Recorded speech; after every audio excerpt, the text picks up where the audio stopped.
Okay. My name's Tom Cito, and we're here on June 17th, year of our Lord, 1998, and in beautiful Orange County to do an interview with Mr. Chuck Jones. Hi, Chuck. Oh, How you good doing? to see you, lad. All right. They make animators bigger than they. All right, so, okay, we're going to start with just talk a little bit about your childhood growing up and, you know, Are you on camera now? we are rolling. Okay. We are on. This is not where I really belong. I belong behind the camera. Yeah. Oh yeah. Oh yeah. They want you to start with your full name. What's that? They want you to start with your full name and date of birth. My full name is Charles Martin Jones. I'm a half a junior because my father's middle name was not Martin. Ah. That's right. I don't know. There you It was go. named after your father. Yeah. My father was a kind of a dog anyway, so probably just as well. Mm-hmm. I was born in Spokane, Washington in 1912. I wanted to be born in Spokane because there was somebody there who was well known. Bing Crosby is the only other person who ever born in Spokane. But 1912 was an interesting year because that was the year that the great ship went down. The Titanic went down then. New Mexico became a state the same year. But while other people were bemoaning the loss of life to the Titanic, I was doing something about it. I was getting born to replace the one of the people that died, you see. I've been a very thoughtful person all my life. And I want you to know that at the outset. So Okay. did you grow up in Spokane? No, I didn't. I left there at a very early age of 6 months. No. My father contended I was the youngest child to ever be run out of town on a rail. So anyway, now we came to Southern California and grew up around here to the extent that I grew up, and lived various places in Southern California. A good part of it at the beach at Santa Monica and Ocean Park, and then the most part that I revere most, and I think is probably the most interesting for anybody that's in the films, is that we had an orchard across from Hollywood High School on Sunset Boulevard. My father raised oranges and lemons. He didn't see any future in films. And so, you know, it's funny about that. We had a tennis court and a big, you know, we had that whole block there. And it's strange because it never occurred to me that any little boy in the world couldn't go out and sit down on his front porch and watch Mary Pickford ride by on a white horse as the honorary colonel of the 160th Infantry of the Rainbow Division. That was 1918. I was 6 years old. But it's funny, when you're children, you think everybody has that. I didn't know it was even an advantage. I figured any little boy could walk out and see her. So we had a lot of early identification with films, although father, and to the extent that he was in films at all, was an observer more than anything else. But we were 2 blocks from the Chaplin studio, so I used to go down there and watch him. We used to, because there was a fence around, there's silent pictures, of course, and anybody could go and look and watch him work. But what got me was why he did it over and over again, you know, because I'd seen these pictures and he did it right the first time in these pictures. I'd see him in there doing 20. My father came home one day and he said he'd seen him do one shot that ran 15 seconds and he'd shot it 132 times of Chaplin. He was doing one of those things where, you know, the wonderful little things that they did where they come to a dead stop and then they go around a corner with one leg in the air. You see it in the Keystone Cops. They all had that thing. And he said they were trying for a winter scene because there's no winter available. So he wanted an icy sidewalk going around there. So he took oil paper or oil cloth and then put a grease on it so that when he came around the corner he would skid. So he skidded all right, but he never could get his balance. 132 times. That always stuck with him, you know, and I realized that, boy, you've got to have that kind of care. And I suppose then I indoctrinated into my psyche was this feeling that the one frame of motion picture stock is the tool that we work with. I know I didn't think about it at the time, but in looking back on it, I realized that Chaplin had this feeling that one frame would make the difference in whether it worked or not, 1/24th of a second. And when you get into animation, well, you better know that. That's the basic tool. That's the dotted 7th or the 8th note to a musician, that one frame. At what time did you decide that you wanted to be an artist? Well, I never decided I wanted to be an artist. The difference was that we all drew, and all of us grew up to work in graphic work one way or the other. But the thing that gave us the advantage was that, for one thing, my father didn't care much what we did, and my mother did. And the difference was that neither one of them criticized what we did. If we brought a drawing to father would look at it and, okay, it's a drawing. And but if it came to mother, instead of saying that it's wonderful, she kept away from either over criticizing, or over praising. Perhaps the second one is the worst. Because if every time you bring a drawing to your mother and she says, "Oh, isn't that wonderful," and puts it up on the refrigerator, hangs it up on the wall, you soon lose any respect for her and yourself. You know that every one of your drawings is not great. So by and by you lose interest. It's like you lose interest if somebody says you're a great baseball player and when you get one hit out of 4. Remember Ted Williams said that, he said, in what other business is there in which you can make 3 mistakes out of 4 and be called a hero? Because if I was any good, I'd be hitting every time.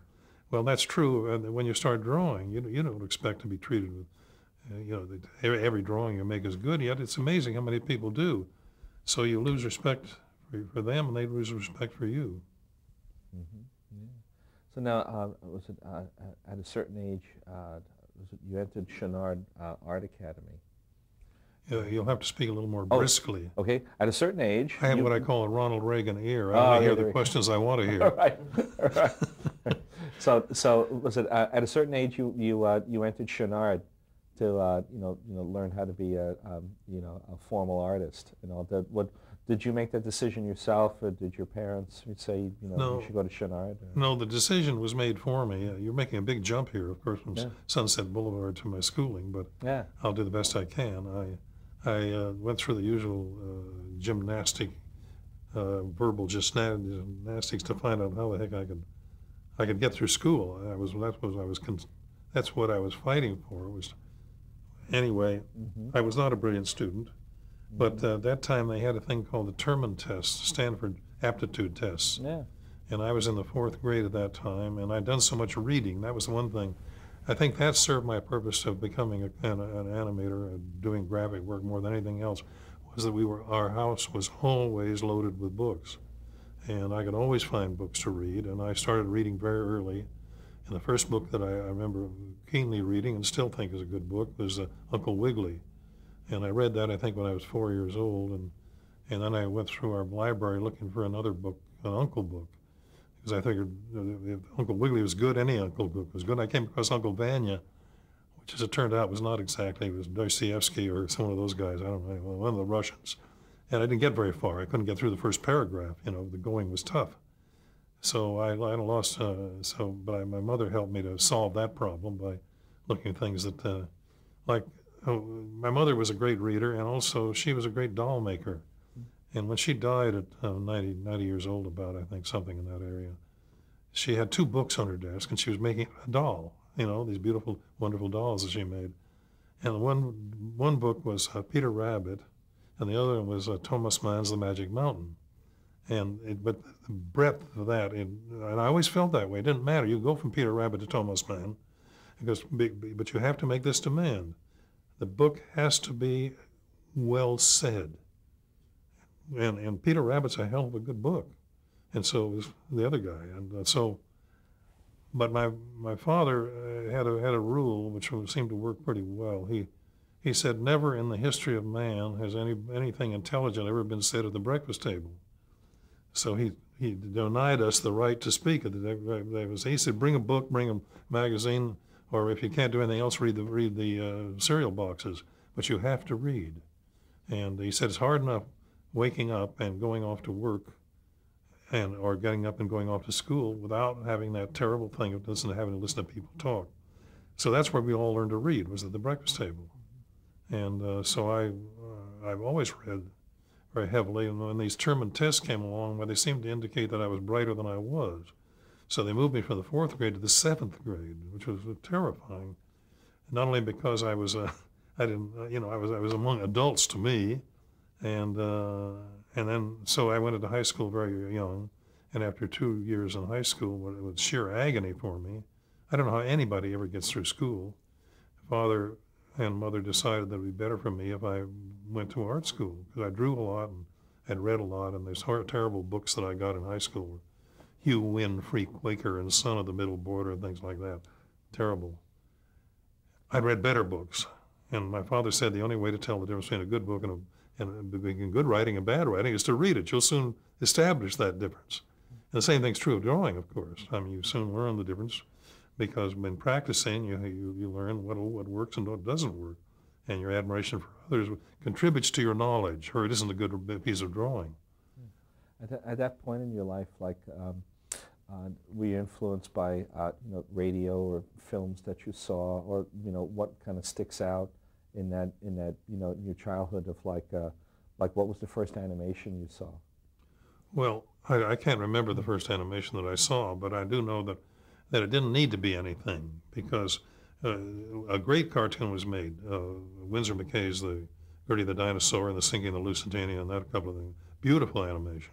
But then it was like coming up like this and then dropping back down again, where they started off very primitively, back to the stuff with like Martin Jeff running, or Mouse running and then sailing through the air. It was marvelous because we'd never seen anything move before, and and the movement was enough. We didn't have to do anything else.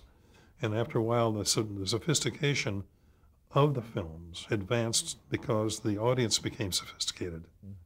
And that's all it ever does. We can say all we want to about doing daring things, but unless the audience is willing to go with you in terms of sophistication or advancement, why, there's no point you're doing it, because you'll be clumsy and the audience will respond by despising what you do. But anyway, getting back to the thing where I went to art school, was that they took me out of high school and put me in Chenard Art Institute, the only fine art school here. And of course, I had no idea I was going to be what I was going to do, or why I was going to art school. But it was something I liked to do. I enjoyed doing, but I was introduced to art school where these were people 20, 22, or 25 years old. Many of them graduated from college. So here I was, and I was about half their height.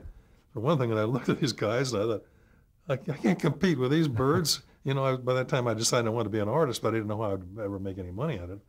And so at the end of the first week, I went home, and God, I was so dissolute. I couldn't do anything in high school. I was a failure at 15, and at least I felt I was a very profound failure. Not really profound enough. I was the kind that slid in the middle of failure. Some of it's picturesque, some of it's just dull. I was one of the dull groups. So my uncle, this great uncle that lived with us, and occasionally came up and he said, "You look awful." He said, "What's the matter?" He said, "You look like something the dog had under the front porch."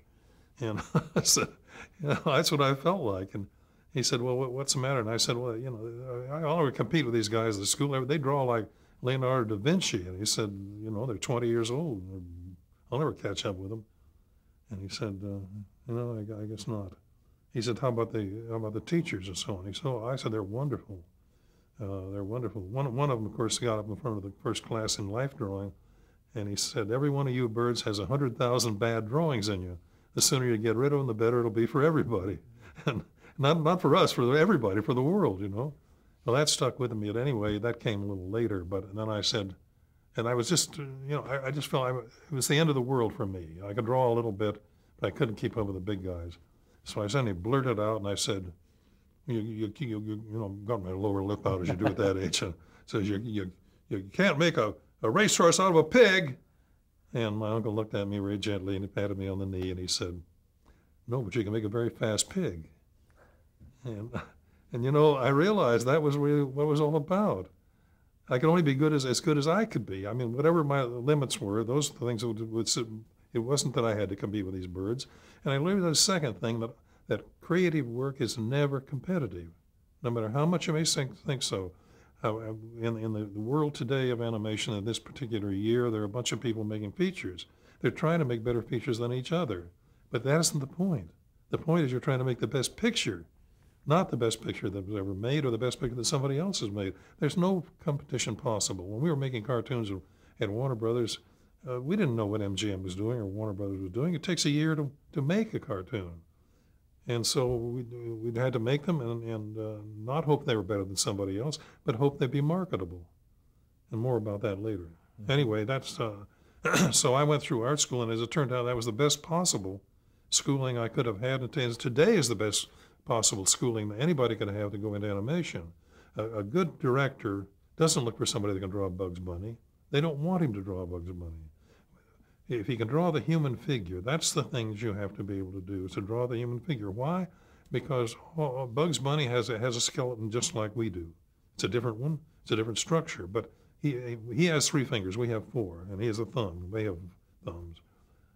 But if you learn the human anatomy, you learn that every animal, every one of the vertebrates, that is animals that have backbones, which I didn't, at least not what I've heard before the principal. But this thing called the rib cage we have, we don't care how many ribs there are in there. All we have to know is that every animal that's a vertebrate has it, even snakes. A short one, but nevertheless is there. Every one of them has a backbone. Sometimes the backbone goes a little too far and becomes a tail. We know that. We know that when we're standing up and this part is on the ground. When a dog stands up, this is in the air, and his knee is way up here. But he's walking on his tiptoes. But he has the same bone structure here, but it's like a lady wearing high heels. A dog's leg is very much like that. I don't think the ladies are like that, so I'll withdraw it completely. The comparison is odious. So anyway, and the front leg's the same way. And every animal has a vestigial thumb. Even on a horse, you find up here on the shank, there's a little round piece of flesh. And that's what's happened, the poor old thumb. But we're the only ones that have this remarkable tool, the most important tool that has built every skyscraper ever built, has made every statue ever built, has painted every painting ever built, ever painted, the ability to grasp. And some animals have it, but like a monkey, it's too far up here to get an opposable thing. Well, Don Graham used to teach us, the greatest of all teachers for animators at Chenard Art Institute and later at Cal Arts. They teach the same story. And that is, we have to realize that when you put your hand down, this is one thing, and this is the other. This is if you put it on a box, this part is like this, and the rest of down like this, and you can grasp. But it's opposite, you see. This is not. We don't draw a hand like that. It's parallel. It's like the thing with the hand hanging like this. The most comfortable position on any part of our body is when we have an opposing extensor muscle and the grasping muscles. And if you go halfway between that, you're at ease, because one is trying to stretch like this, and the other one is trying to clutch. And in between there is the most comfortable thing in the world, your hand, your legs, or anything. When you're sleeping, you don't want to sleep with your legs like that. You want it this way. Mm-hmm. Again, the same thing. One of them is trying to stretch out, and the other one is trying to pull back. And that's why when we relax, everything works that way. And we learn those things in animation. We're studying so-called fine art. But Chenard was primarily interested in what every artist from the very beginning of time is interested in, and that is to control the line, the single line. That's it. That's it. You go back to the great cave paintings 100,000 years ago. Those guys at Peshmer and Spain, they went in there and they could draw with a single line, tell the whole story. Animation is built on that principle. You can't have shaded lines. And it's ridiculous to do a lot of shading on it anyway, because the straight line, when it's handled beautifully, I think it was Kandinsky said in describing the line, he said, "My little dot goes for a walk." You take a lot and go like this, and it turns a corner or does things like that. That means that every point on that line is of equal importance. So when you're drawing, you don't go fast from point to point. You think of it carefully. And when you make that turn, it's very thoughtful. So that's what the teachers taught us. They didn't know they were preparing us for animation, but that thoughtful line. I mean, think about it. Those guys back there today, you can go to those caves, and many people are not privileged to do so, and I certainly wasn't one of them. But you look there and you see that you invent, for instance, an airbrush when you need it. You don't invent it and then find some use for it. And so when these guys invented the airbrush, what they did was put their hand up against the wall, fill their mouth full of red ochre, like that, and they blow it and then pull their hand away, and there's a perfect imprint of their hand up there. That's the first airbrush. And later they were able to do it in other ways, but during that time, is pretty darn good, but that was wonderful lines, beautiful lines, and they used to think that some of those animals that had like 7 legs looked like they were thinking animation, but that goes over, I understand, over in the Ice Ages and so on beyond. That artists went down there successfully, and somebody would draw the animal, and then he'd draw the leg in one position. Maybe 100 years later, somebody would come down and put another one, and so it may have been religious or something, but you don't know. But that wasn't done by one artist. It was done by maybe 1,000 artists over a period of 1,000 years or 10,000 years. Boy.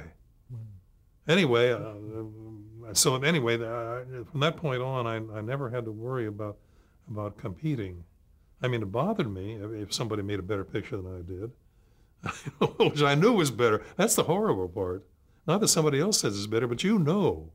And you see some guy that can outdraw you as far as you were concerned.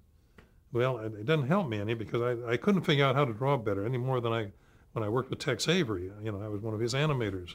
And when I became a director, it never occurred to me to try to imitate Tex because I couldn't understand how he did in the first place. He was unique. He was a unique person, and he pursued animation in a way that nobody else did. I mean, he wasn't interested in character. There was only one character that he made in the whole time, that was the Sustains, and that, of course, was Little Droopy. And I'll tell anybody a secret about that. If you want to talk like Droopy, it's very simple, because the animator, the man that did the voice, went like this, and he said, "You know what? You know what? I'm the hero of this picture." And that's the way you do it. And I defy anybody to hold yourself like this and talk, and say, I do things like this to him all the way through the picture. Isn't that funny? Keep your voice flat and level, and you become them. But Tex wasn't interested in that. What he was interested in was anything that could express himself, not in explosive terms. People tried to imitate Tex Avery by making everything violent. But every one of his pictures started out smoothly and evenly, but you knew, like watching a ammunition truck, you knew there was going to be an explosion, but you didn't know when. So you follow through all the way through, and then at the end of that, why he would suddenly do exactly. Now, when that more magnificent piece of animation that was done by Preston Blair, that girl, that wasn't rotoscope. He studied that to make that girl the way she was. He was a brilliant animator. Worked for Tex, and he did that. And Tex said that when he felt and saw her going like that, what he tried to do was transpose the ecstasy of a boy first discovering sex into visual movement. And so he said, when the guy comes like this and his eyes pop out and they go over and look at the girl and come back and get in his eyes and so on, and he lights a cigarette and it comes back and it burns all the way up there and then burns through his head. God, it's marvelous. Yeah. But he could carry film thing. And recently when they did The Mask, after all, practically every gag in there was Tex Avery. When his tongue came rolling out like this and then rolled back up again. In The Mask, Tex did that 30, 40, 50 years ago. It doesn't matter. All this is open. Everybody has the right to use any other artist. We all stand atop every other artist that ever lived. And so it's a marvelous... we came in there, of course, eventually you'll want to know what happened at Schlesinger Studios and why it was as successful as it is. Yeah, I figured let's get now just back on the timeline too. So we got you like in Chouinard, and then I want to reel you back in. So at what point did you say, gosh darn it, I want to be a cartoonist, or I want to work? I didn't want to. I've fallen uphill all my life. I mean, as a matter of fact, I think most people make circumstances dictate your action. Anybody that is so bright enough to think that if I go into animation, I can become a great animator. No. But what we were looking for was a way to make a living. And I went into commercial art for a while, but I was terrible at that because I couldn't letter. And without lettering, you can't, I make a letter, but not in the postcard, like a postcard writer can do so beautifully. But a friend of mine, Fred Kopetz, went to Disney. He actually went with Al Byworks. Al Byworks had just broken away from Disney. He was the one that animated all the early and great films of Walt, because Walt wasn't an animator. He was a great story man. He may have been the best story man that ever lived in the motion picture industry. That's what Chaplin said. So I'm perfectly willing to join him in that. He knew what the public wanted. or I mean, pardon me, the public didn't want it. The public grabbed it to their throat when he did it. They brought it to their breast, but he didn't know what the public wanted. What he did know was what he thought was wonderful. The public would think so too. Now that's an art form beyond all art forms, and so. And Iwerks was the actual creator of Mickey Mouse. He was the animator. The animator of it. Yeah. No. Let's make the difference here, because what Mickey Mouse did was Walt, the man that put it to work, the actor, if you like, or the artist that put it into action, he was the partner. They were a great team, and so Ubby, and by the way, his name was Ubby. And if you want some fun, sometimes spell Iwerks backwards. If you don't want to go through the trouble, it's screwy. And so Pat Powers, who was the money behind Disney at that time, was convinced that Ub Iwerks was the valuable person, and he wanted him to start his own studio. So he left Disney and went and started Flip the Frog, which is not exactly one that rings down the history of the corridors of time as great animation. It was great animation, but it was not funny, and it wasn't well written. And so, at any rate, the only thing for me was that he hired Fred Kopetz, who had been at school with me, and Fred called one day and asked me if I'd like to come to work there. And I said, yes, I would like to come to work there. And I think I was getting $16 a month as a commercial artist, just a beginner. But they were going to pay me $18 a week to work with Ub, which was a lot of money in those days. And so I went over there, and of course the first thing I did wasn't very creative. In fact, by today's standards, it was one of the dumbest things that could be done. I was a cell washer. In those days, each cell cost 7 cents, and you used a couple of thousand of them in a picture. And we should probably explain what cells are, since they're practically extinct. So the term cell comes from celluloid. Yeah. It's short for celluloid. Today they're not, of course, they're not from celluloid anymore. And I never went into the intricacies of that kind of thing. All I know is that they cost 7 cents, and I mean, you made a picture and you brought all the cells back and washed them. And that was my first job. And my friends thought I worked in a prison, cell washer, and in fact, it's very funny, because at that time they were animators, and the people that worked for them were in-betweeners. No such thing as an assistant or cleanup or any of that stuff. Yeah. There was an animator, and he had an in-betweener, and that was it. That was the team.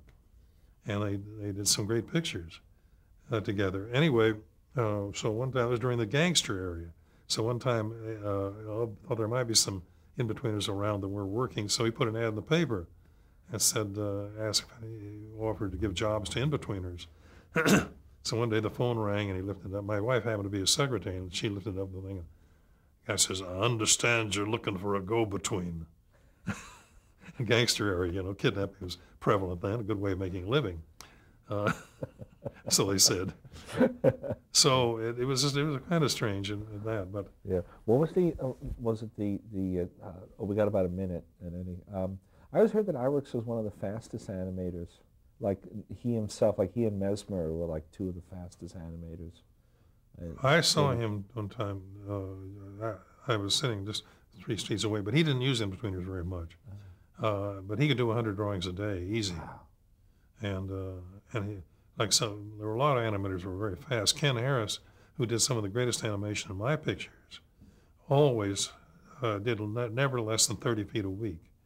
And don't kid yourself, that was tough animation. I mean, like the dance sequences in the Bear picture and the stuff in the What's Opera Doc and so on. Most of that was Ken Harris, and he was doing 35 feet a week then, and he had 2 assistants, in-betweeners if you like. Though they were called assistants, but no animator at that time had a cleanup man. I mean, Benny Washam's drawings were so clean. He did 20 feet a week and cleaned up all his drawings, and so. It was different, to be sure, but there was a hustle to it, a feeling this is a new thing, and we were all jumping in to do the best and have the most fun we could, and brand new. Okay, I think we're at the end of the. Are we at the end?